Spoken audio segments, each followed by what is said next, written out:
माननीय मुख्यमंत्री जी योगी आदित्यनाथ जी के द्वारा मैं विनम्र आग्रह करते हुए प्रदेश के यशस्वी मुख्यमंत्री माननीय योगी आदित्यनाथ जी को विश्व के सर्वाधिक लोकप्रिय नेता भारत के यशस्वी प्रधानमंत्री माननीय नरेंद्र मोदी जी के सम्मान के हेतु उद्बोधन हेतु कृपा करें।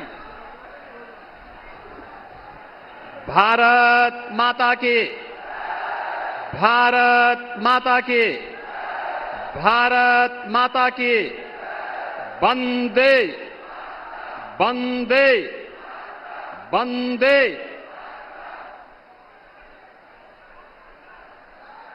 दुनिया के सबसे लोकप्रिय राजनेता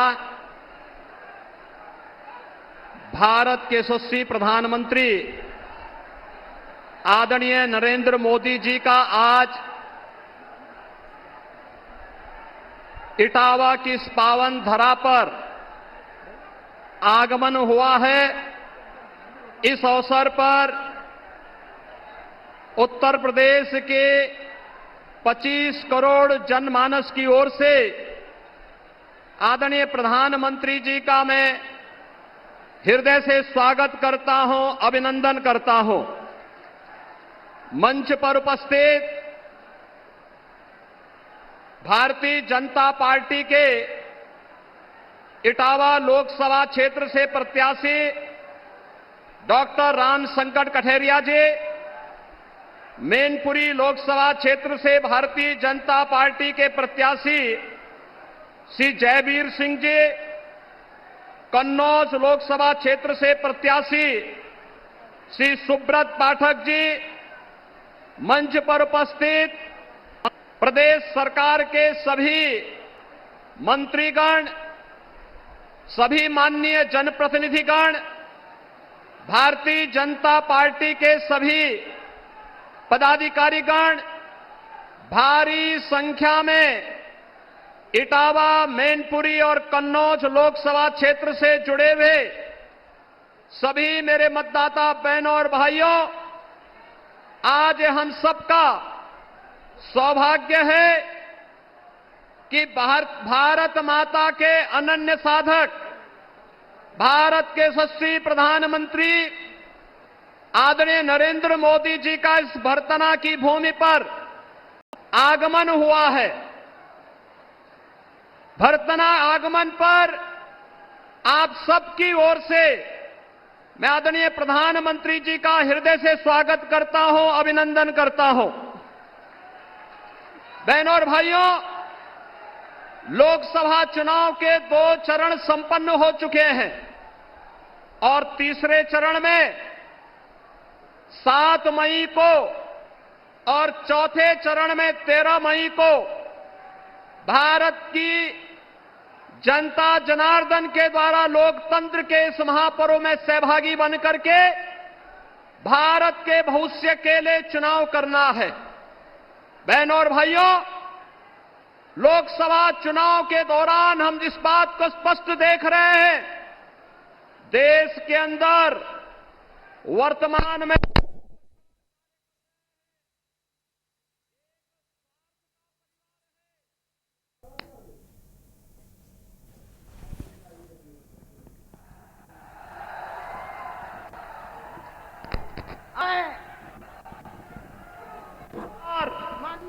जो देश की सुरक्षा में सेंध लगाता है, नौजवानों के भविष्य के साथ खिलवाड़ करता है, भ्रष्टाचार जिनका संस्कार है और गरीब कल्याणकारी योजनाओं को किसे गरीबों को वंचित करने का कार्य करती है, और दूसरी तरफ भारत के 140 करोड़ लोगों के भाग्य विधाता के रूप में भारत की सुरक्षा, भारत का सम्मान और भारत की समृद्धि के साथ दूसरी तरफ भारतीय जनता पार्टी नेतृत्व में मोदी जी का परिवार है।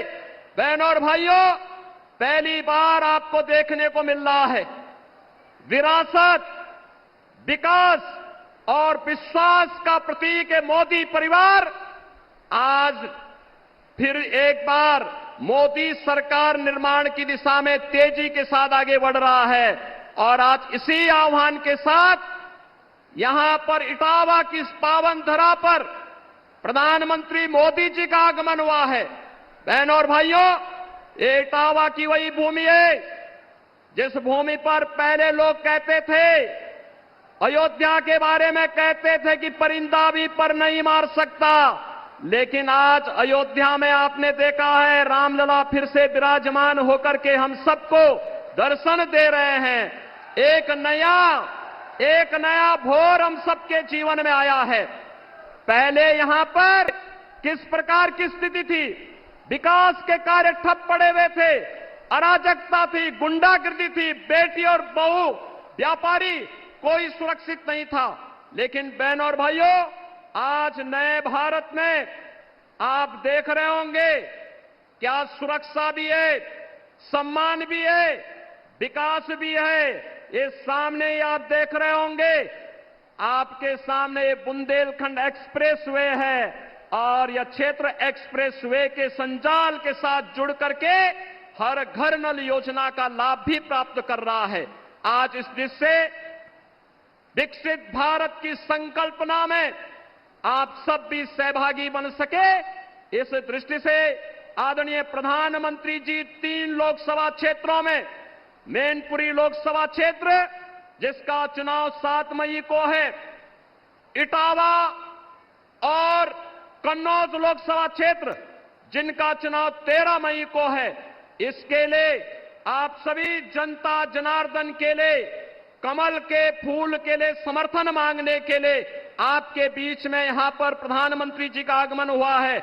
इस अवसर पर मैं जनता जनार्दन की ओर से, आप सभी मतदाता बहनों और भाइयों की ओर से आदरणीय प्रधानमंत्री जी का इटावा की इस पावन धरा पर हृदय से स्वागत करता हूं, अभिनंदन करता हूं। भारत माता की।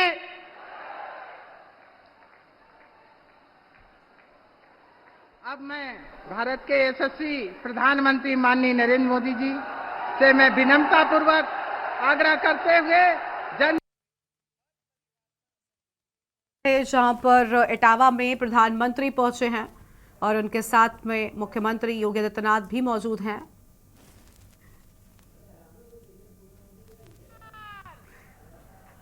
फिर एक बार मोदी सरकार। भारत माता की। इटावा, मैनपुरी और कन्नौज के सभी लोगों को मेरा राम राम। साथियों,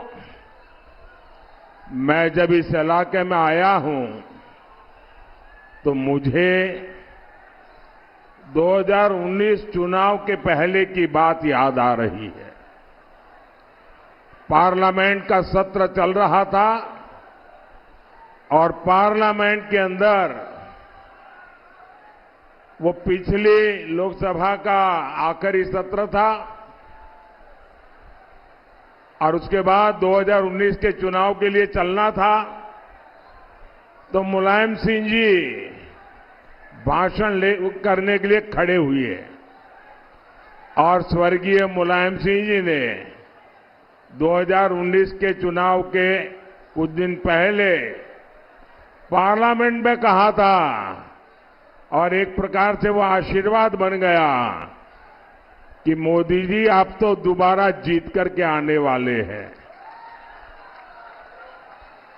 अब नेताजी हमारे बीच नहीं है, लेकिन संयोग देखिए उनके सगे भाई बीजेपी को जिताने की अपील कर रहे हैं।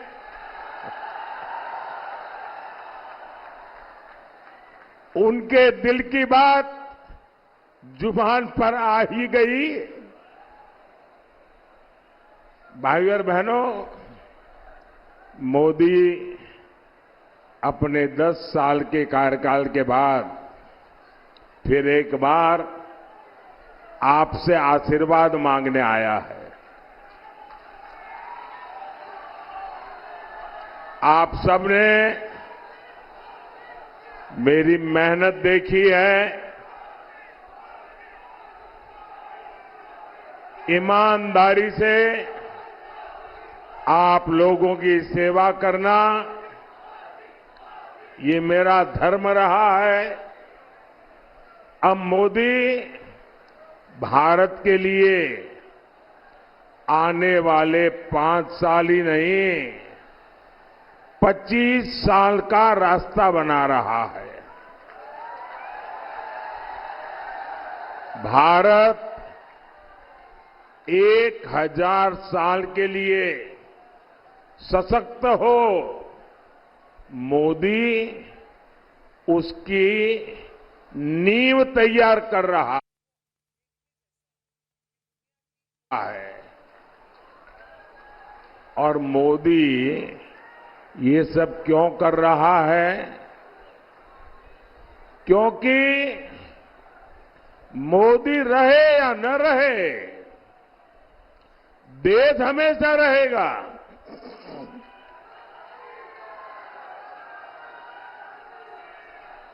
और ये सपा कांग्रेस वाले क्या कर रहे हैं? ये चुनाव लड़ रहे हैं अपने भविष्य के लिए,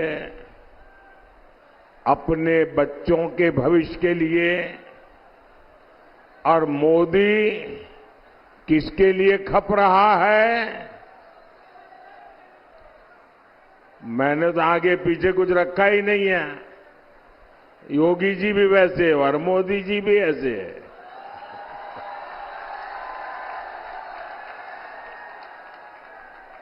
ये मोदी योगी खप क्यों रहा है? हमारे तो बच्चे हैं नहीं। हम खप रहे हैं आपके बच्चों के लिए। हम खप रहे हैं आपके बच्चों का भविष्य बनाने के लिए। ये विकसित भारत का संकल्प क्या है? ये विकसित ये सिर्फ 4 शब्द वाला मामला नहीं है। इसमें 4 शब्द और जुड़े हैं। आपके बच्चों का सुखी संसार,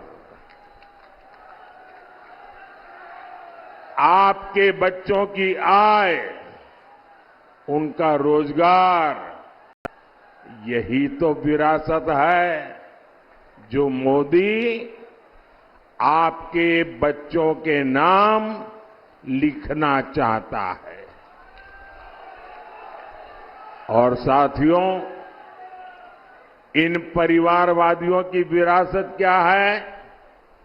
इनकी विरासत गाड़ी, बंगला, राजनीतिक रसूख, कोई मैनपुरी, कन्नौज और इटावा को अपनी जागीर मानता है, कोई अमेठी रायबरेली को अपनी जागीर मानता है। लेकिन मोदी की विरासत गरीब का पक्का घर है। मोदी की विरासत देश की करोड़ों माताओं बहनों को मिला शौचालय है। मोदी की विरासत दलित पिछड़ों को मिला बिजली, गैस, नल। ये जो सुविधा है ना, वो मोदी की विरासत है। मोदी की विरासत गरीबों को मिला मुफ्त अनाज है। मोदी की विरासत गरीबों को मिला मुफ्त इलाज है। मोदी की विरासत आपके बच्चों के उज्जवल भविष्य के लिए बनाई गई राष्ट्रीय शिक्षा नीति है। मोदी की विरासत तो सबकी है, सबके लिए है। कौन जानता है कि 2047 में 2047 में आपका ही बेटा बेटी प्रधानमंत्री बने, मुख्यमंत्री बने।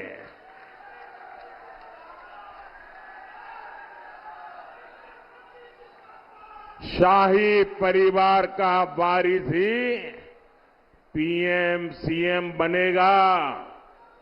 ये कुप्रथा इस चाय वाले ने तोड़ दी है।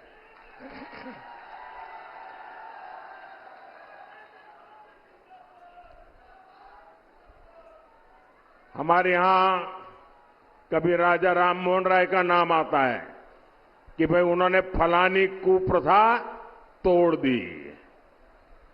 वैसे कभी आएगा कि देश में एक प्रधानमंत्री होते थे, चाय वाले थे, और उसने एक ऐसी कुप्रथा को तोड़ दिया कि गरीब का बेटा भी मुख्यमंत्री बन सकता है, गरीब का बेटा भी प्रधानमंत्री बन सकता है। भाइयों और बहनों, सपा कांग्रेस की बातें झूठी, वादे भी झूठे हैं। सपा कांग्रेस के नारे झूठे और नियत में भी खोट। ये लोग लगातार झूठ बोलेंगे, चाहे इसमें देश का, समाज का कितना ही नुकसान क्यों न हो। इन लोगों ने देश को कोरोना के संकट काल में भी नहीं छोड़ा था।